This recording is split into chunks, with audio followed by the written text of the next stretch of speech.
नमस्कार।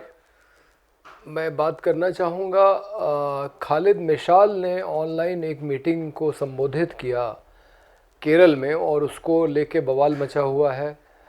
और इज़राइल के जो राजदूत हैं वो भारत से कह रहे हैं कि हमास को एक आतंकवादी संगठन घोषित किया जाए।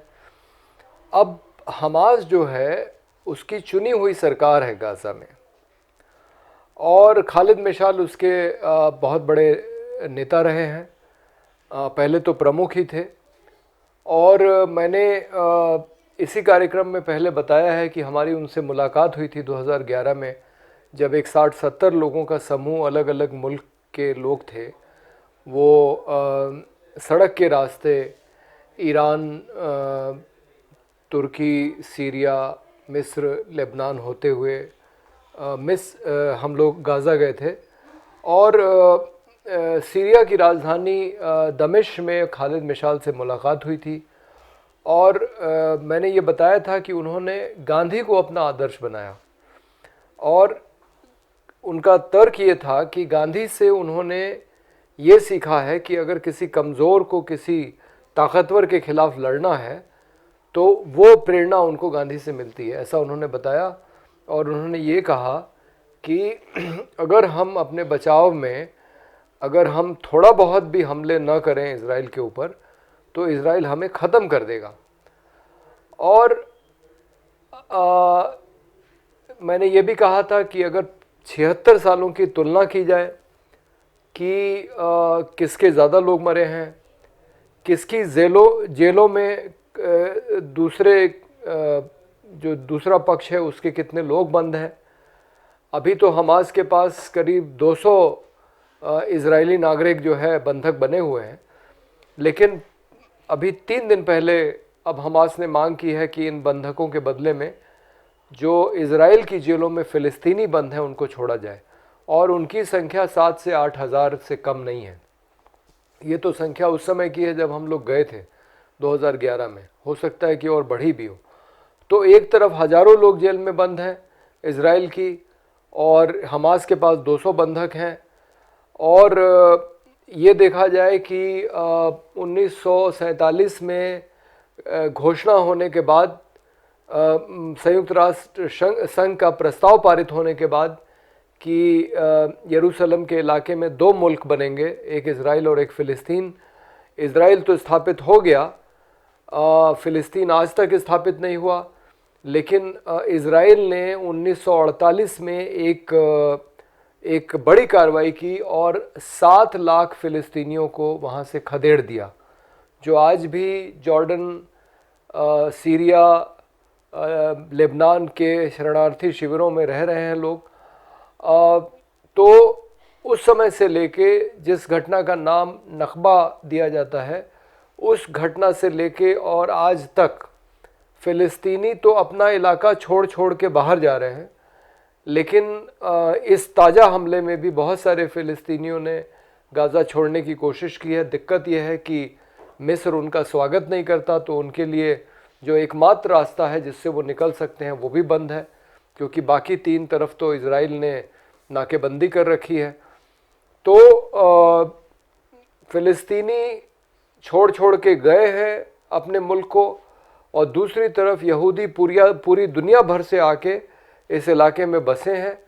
और गाज़ा और वेस्ट बैंक दोनों इलाकों में ज़बरदस्ती इज़राइल ने वहाँ पे यहूदियों को बसाया है, फ़िलिस्तीन की ज़मीन पे कब्ज़ा करके। तो आप किसी भी दृष्टि से देख लें, किसकी सरकार है, किसकी मजबूत सरकार है, किसके पास बाकायदा संगठित सेना है, जिसके पास आधुनिकतम हथियार हैं, दुनिया के सारे ताकतवर मुल्क अमेरिका, इंग्लैंड, फ्रांस, जर्मनी किसकी मदद करते हैं, ये सारे पक्ष अगर देखे जाएं तो हमें समझ में आएगा कि पलड़ा इज़राइल का ही हमेशा भारी रहा है। उसने ज़्यादा अत्याचार, ज़्यादा हिंसा की है फ़िलिस्तीनियों के साथ, और इसलिए हमास को एक आतंकवादी संगठन बनाना पूरे मामले का बहुत सरलीकरण करना है। हमास तो जो कुछ भी कर रहा है ये ठीक है कि हमास का पूरी तरह से अहिंसा में विश्वास नहीं है, जिस तरह से अल फतह का है, जहां महमूद अब्बास सरकार चला रहे हैं वेस्ट बैंक में, और वो इज़राइल को मान्यता देते हैं और दो राष्ट्र के समाधान पे सहमत हैं। हमास इज़राइल को मान्यता नहीं देता है और वो चाहता है कि इज़राइल ख़त्म हो, ये बात सही है। लेकिन दूसरी तरफ इज़राइल ही आज स्थिति में है जो हमास को और गाज़ा को भी ख़त्म कर सकता है। तो ऐसे समीकरण में हमको देखना पड़ेगा कि कौन ज़्यादा अत्याचार किसके साथ कर रहा है, और हमें जिसके साथ अत्याचार हो रहा है उसके साथ ही खड़ा होना पड़ेगा। लेकिन दुर्भाग्य से भारत सरकार जो आज़ादी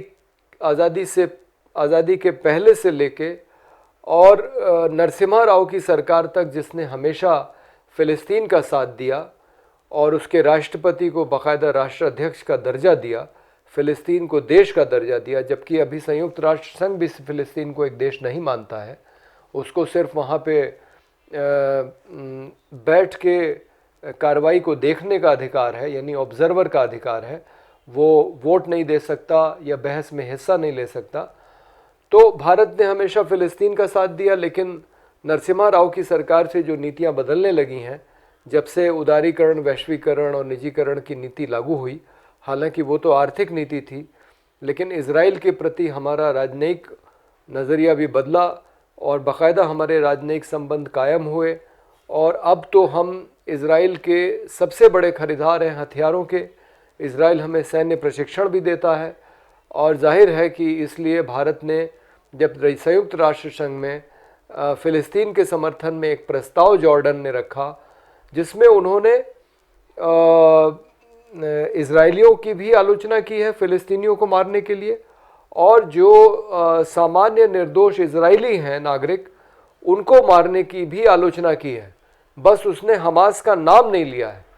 तो इस वजह से भारत ने इस प्रस्ताव में इसका बहिष्कार किया, इसमें एक पक्ष का साथ नहीं दिया, और बहुत सारे मुल्क, अमेरिका, इंग्लैंड वगैरह ने तो फ़िलिस्तीन के ख़िलाफ़ अपना मत दिया है।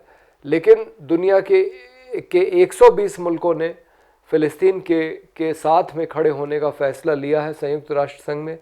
इसलिए बेहतर होगा कि भारत भी पक्ष ले, और बल्कि अमेरिका और इंग्लैंड के ऊपर वो दबाव इस बात का बनाए कि वो खुल के इज़राइल का साथ देने के बजाय पहले जो अमेरिका की भूमिका थी वो एक मध्यस्थता करता था, एक तटस्थ मध्यस्थ था।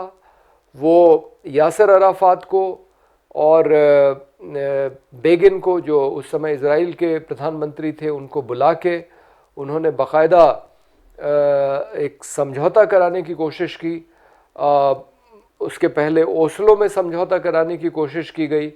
तो ओस्लो, कैंप डेविड, इन सारे समझौतों में अमेरिका जो एक प्रयास कर रहा था कि इस समस्या का कोई हल निकले, उसको वही भूमिका निभानी चाहिए।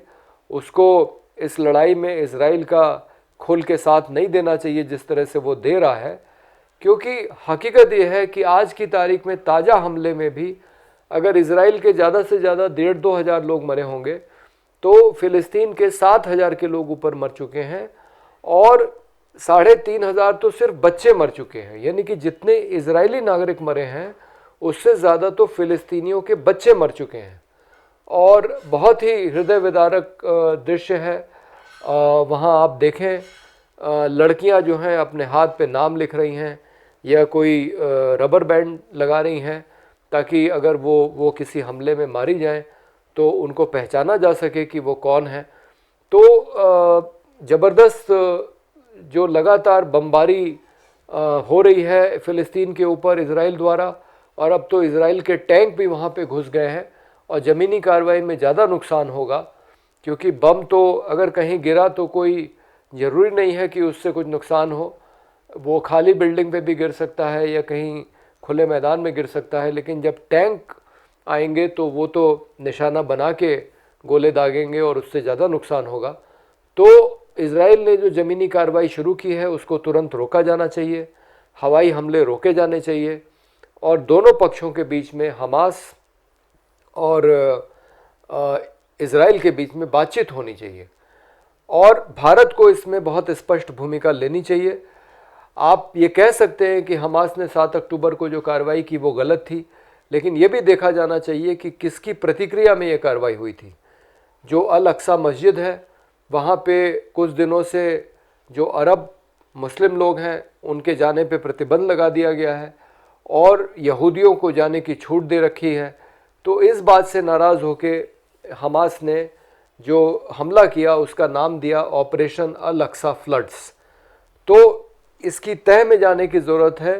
हमें ये देखना होगा कि हमास ने कार्रवाई क्यों की और उस कार्रवाई की निश्चित रूप से आलोचना होनी चाहिए, क्योंकि किसी भी हिंसा की कार्रवाई की आलोचना होनी ही चाहिए।